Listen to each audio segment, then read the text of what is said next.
இந்த வருஷத்தோட 190% பணிப்பெண் எடுக்கிறது குறைஞ்சிடும்.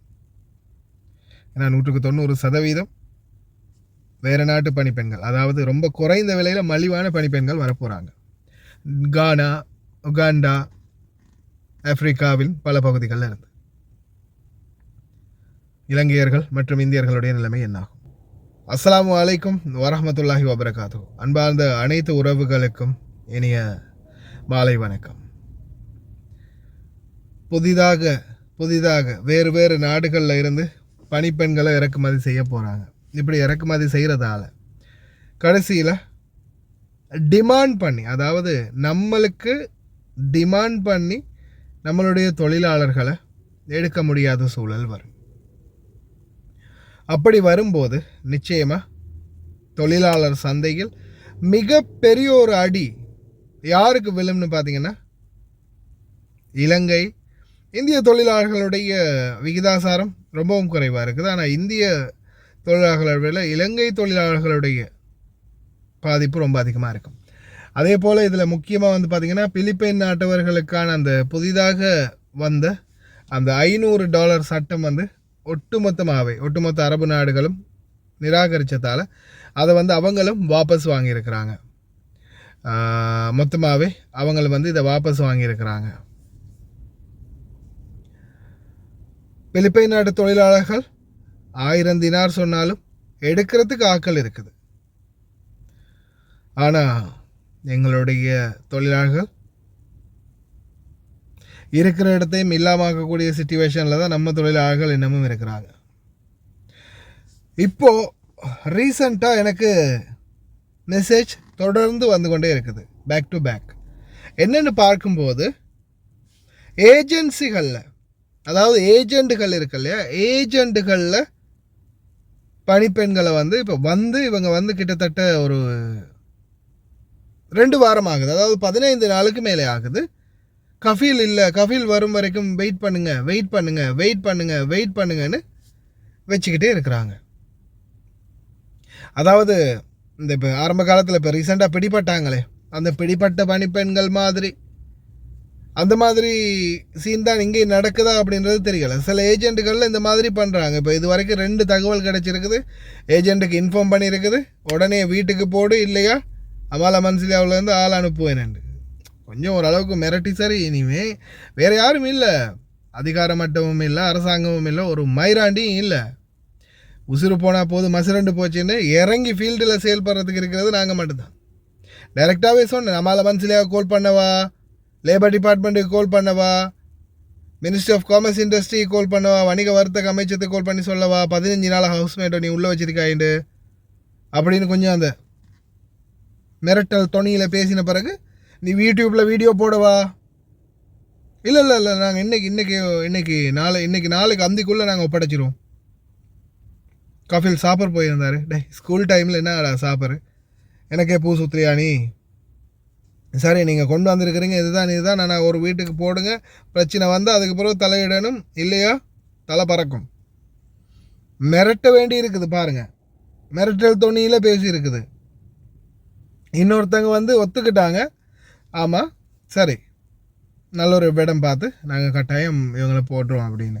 மற்றபடி இவங்களுக்கு எந்த நாங்கள் தொல்லையும் கொடுக்கல, நல்லபடியாக தான் இருக்கிறாங்க, கேளுங்க நாங்கள் ஏதாவது பண்ணோமா அப்படின்னு சொன்னாங்க. நான் சொன்னேன் இல்லை, ஆனால் இந்த வேலை இனிமேல் பார்க்காதீங்க. ஏற்கனவே ஆல்ரெடி ஏஜென்ட்டு மூடுபட்டு கடைசியில் இந்த பணிப்பெண்ணும் கைதாகி கடைசியில் ஷெல்டர் சென்டருக்கு போயிருக்காங்க. இந்த மாதிரி தொழிலாளர்களும் பாதிக்கப்படுவாங்க, உங்களோட பிஸ்னஸும் பாதிக்கும், நீங்களும் மொத்தமாக இந்த நாட்டை விட்டு பேக்கப் பண்ணி போக வரும். அதால் தயவு செய்து இந்த தவறை பண்ணாதீங்க அப்படின்னு சொன்னதுக்கப்புறமா ஓகே அப்படின்னு தலையாசிச்சிருக்கிறாங்க. ஆனால் உண்மை என்ன அப்படின்றது இப்போ 190% பிடிப்படுது. என்ன அரைக்கு அரைவாசி பார்த்திங்கன்னா தொழிலாளர்களை வேறு யாராவது ஒருத்தர் பேரில் கொண்டு வரது. இப்போ நான் இருக்கிறேன்னு வைங்களேன், என்னுடைய பேரில் எனக்கு ஹவுஸ்மேட் தேவைப்படாது, ஆனால் என்னுடைய பேரில் ஒருத்தரை கொண்டு வரது, எனக்கு ஒரு கமிஷன் கொடுக்குறது. இங்கே வந்த பிறகு இன்னொரு அவசரமான தேவைக்கு பணிப்பெண்ணை தேடி வருவாங்க இல்லையா, தண்ணி கொடுங்கப்பா காரமாக இருக்குது அப்படின்ட்டு வர மாதிரி, யாராவது ஹவுஸ்மேட் இல்லையா அவசரம்ப்பா அப்படின்னு 1500 கொடுக்குறேன் கொடு அப்படின்னு அந்த கொடுத்து வாங்கக்கூடியவங்களுக்கு என்ன செய்கிறது, நல்ல விலைக்கு விற்கிறாங்க. கடைசியில் விற்பனை பொருளாகவே மாறிட்டாங்கப்பா பெண்கள். அதுதான் மிகப்பெரிய கவலை.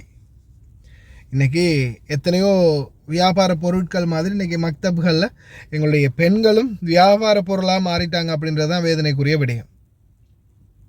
நல்ல விலை வரட்டும், நல்ல விலை போகட்டும்.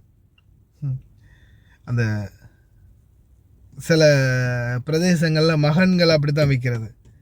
சம்பந்தம் பேசி வந்தால் என்னுடைய மகன் டாக்டருக்கு படிச்சிருக்காரு, அப்படி இருக்கிற இப்படி இருக்கிற, அந்த ஜாப் செய்கிற எந்த ஜாப் செய்கிறாருன்னா இத்தனை கோடி சீதனம் வேணும், இத்தனை கோடி சீதனம் வேணும் அப்படின்னு அந்த சீதனத்துக்கு சில தாய் தகப்பன்கள் அப்படி தான் குழந்தைகளை விற்கிறது.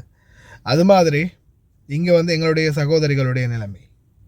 நல்லா ரேட் வரட்டும் ஏதோ விற்பனை பொருள் மாதிரியே, ஏல பொருள் மாதிரியே கடைசியில் போயிடுச்சு. ஆனால் முக்கியமான விடயம் என்னென்னா, ரொம்ப நாள் ஏஜெண்ட்டுகளில் அதிக பேர், அதாவது இப்போ 5-10 பேருக்கு மேலே அதிகமாக அவங்கள வச்சுருக்காங்க. 5-10 நாளாக இருக்கிறீங்க, அடைத்து வைக்கப்பட்டு இருக்கிறீங்க. இந்த மாதிரி வரவங்க போகிறவங்க பார்த்துட்டு போகிறாங்க, வீட்டுக்கு போட்டு எடுக்கிறாங்க. இந்த மாதிரியான சிச்சுவேஷன் இருந்துச்சுன்னா உடனே தூதரகத்துக்கு தெரிவிங்க, நாட்டில் இருக்கக்கூடிய பீரோவுக்கு தெரிவிங்க. அப்படி இல்லாமல் நீங்கள் இருந்தீங்கன்னா கடைசியில் உங்களுக்கு வேலையும் செய்ய முடியாது. இங்கே கைது பண்ணி உங்களை ஷெல்டர் சென்டரில் போட்டால் சம்பளமும் இல்லை, ஒன்றும் இல்லை, மிகப்பெரிய பிரச்சனைகளுக்கு முகம் கொடுக்க வேண்டி வரும்.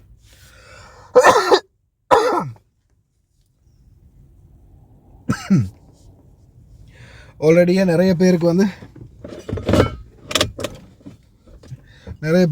நாம் நிறைய தடவை சொல்லியிருக்கிறோம், தயவு செய்து கவனம், ஏமாந்துடாதீங்க அப்படின்னு. இன்னும் ஏமாறாமல் தயவு செய்து சிந்தித்து செயல்படுங்க. ஏன்னா பிடிபட்டிங்கன்னா அவ்வளவுதான். பிடிபட்டு அதுக்கு பிறகு எந்த கதையுமே இல்லை, எந்த ஒரு பேச்சுவார்த்தையும் இல்லை. டைரக்ட் அமால சென்டருக்கு போடுவாங்க. அதுக்கு பிறகு என்ன நடக்கும்னு சொல்ல முடியாது. சில நேரம் ஃபிங்கர் வைத்து நாடு கடத்தலாம். அப்படி இல்லாட்டி உங்களுக்கு அங்கே யாராவது ஸ்பான்சர் உங்களை எடுத்துகிட்டு போகிற மாதிரி ஏதாவது சிச்சுவேஷன் அமையலாம். அது வரைக்கும் இப்போதைக்கு இருக்கும் வரைக்கும் பொறுமையாக இருங்க, கவனமாக இருங்க. ஏதாவது பிரச்சனைனா உடனே தூதரத்துக்கு அல்லது வெளிநாட்டு வேலைவாய்ப்பு பணியத்துக்கு எப்படியாவது தெரிவிக்க பாருங்க. அப்படி இல்லாட்டி நிச்சயமாக உங்களுக்கு தான் இதில் பிரச்சனை அதிகமாக வரும். வீட்டு தொழிலாளர்களுக்கு வந்தால் குறைஞ்சது ஒரு நாள் தான், 24 ஹவர்ஸில் மக்தப்லேருந்து வேலைத்தளத்துக்கு போட்டே ஆகணும். அப்படி போடாத பட்சத்தில் மிகப்பெரிய பிரச்சனைகள் வரும், எல்லா சட்ட சிக்கலையும் சந்திக்க வரும். ஏஜெண்ட்டுகளும் இதை ஞாபகத்தில் வச்சுக்கோங்க. முடிந்த வரைக்கும் ரொம்ப கவனமாக இருங்க. இது வரைக்கும் எத்தனை பேர் எவ்வளோ பிரச்சனைகள் சிக்கியிருக்காங்க அப்படின்றது உங்களுக்கும் தெரியும். இப்போ ரீசெண்டாக கூட ஷெல்டர் சென்டரில் இந்த சகோதரிகளை பற்றின ஒரு வீடியோ ஒன்று போட்டிருந்தேன், கடைசியில் அட்டாச் பண்ண பாருங்கள். அதே மாதிரி இந்த நிறைய பேர் ஒரு 20 பேர் 30 பேர் இப்போ நான் நினைக்கிறேன் ஒரு 6-7 மாதம் அல்லது ஒரு வருடத்துக்கு முன்னாடி சரி ஒரு வீடியோ ஒன்று போட்டிருந்தேன். அந்த வீடியோ தேடி பார்க்குறேன்னு இருந்து அட்டாச் பண்ணேன். அந்த மாதிரி அடைஞ்சு கிடக்குறீங்கன்னா உடனடியாக தயவு செய்து இன்னமும் அப்படியே இருக்காமல் முடிஞ்ச வரைக்கும் வேகமாக சொல்லுங்கள் பீரோவுக்கு சரி அல்லது வெளிநாட்டு வேலைவாய்ப்பு பணியத்துக்கு அல்லது எம்பசிக்கு சரி தெரிவிக்க பாருங்கள். ஏன்னா இன்னமும் அப்படியே அடைஞ்சிருந்தீங்கன்னா கடைசியில் அது உங்களுக்கு மிகப்பெரிய ஒரு பாதிப்பு ஏற்படுத்தும். உழைக்க வந்துட்டு கடைசியில் அங்கே கொஞ்ச நாள் உட்கார்ந்து இருந்துட்டு நாட்டுக்கு போக வரும் எதுவுமே இல்லாமல். கவனம்.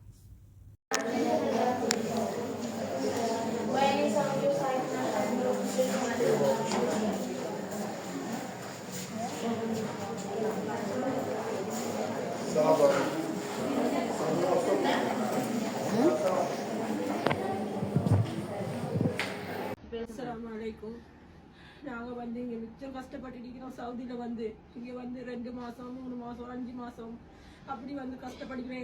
எங்களுக்கு ஒழுங்கான சாப்பாடு இல்லை, மற்றது அந்த நோய் வந்தால் மருந்தொண்டு இல்லை.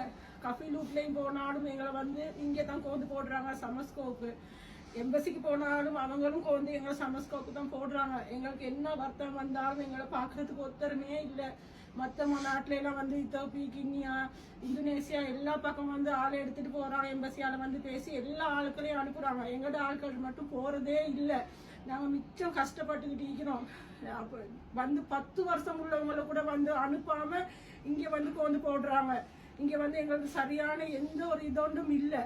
மிச்சம் வெளியே போவேலாம், ஒரு மருந்து எடுக்கலாம், ஒழுங்கான சாப்பாடு இல்லை. அந்த சாப்பாடை திண்டோன்னா எல்லாருக்கும் ஒரே வவுத்தால போகுது, வவுத்த வலி வருது.